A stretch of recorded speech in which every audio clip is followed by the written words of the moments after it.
Donald Trump, America's biggest mistake, understands the secret for keeping his coalition of deplorables loyal to him. He makes himself out to be one of them, one with them. Their fears and grievances are also his fears and grievances, and reciprocity. His fears and grievances are theirs.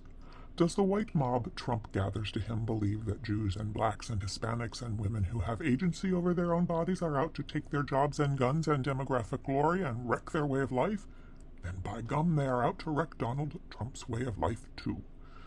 By extension, then, does Donald Trump believe he is being persecuted unfairly by district attorneys and various other officials across this great country? Then by golly he wants the mob to know that if the district attorneys and other officials can come for him, it won't be long until they come for them. Now, we all know that Donald Trump is a Nepo baby poster boy who has spent his life pulling off cons and committing crimes of the sort and magnitude that the members of the mob can only dream about. But for the mob, he frames his legal woes as streaming from the Jews and the blacks and Hispanics and liberated women that both he and the mob profess to abhor.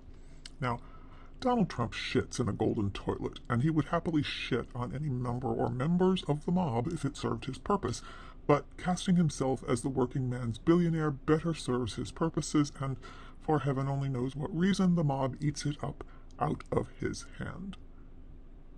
Meghan Markle is the royal family's biggest mistake. And there are rumblings that even Prince Harry is starting to realize she may well be his personal biggest mistake.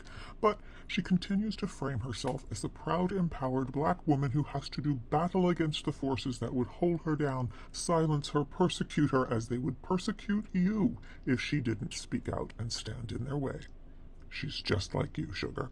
She has been attempting to cast herself for several years now as the totally typical Californian millennial mom social justice warrior duchess, accessible, approachable, and fun-loving.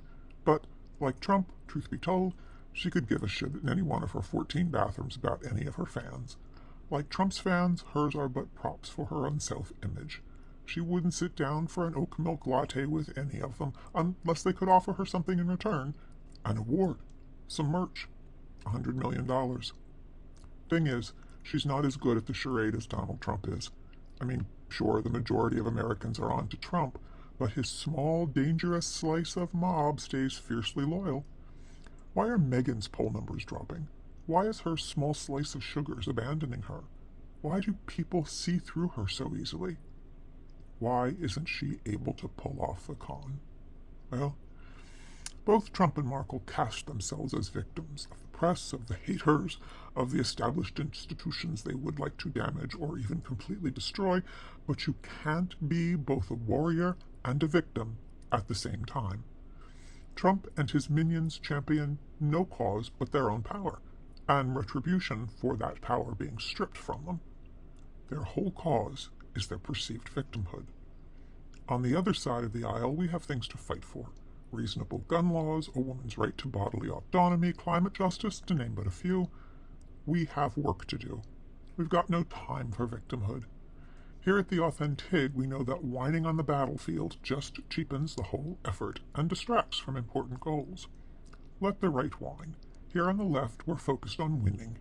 Those who aren't focused, go hang out with the master whiners in Montecito or Mar-a-Lago, it doesn't matter which, but do get out of the way.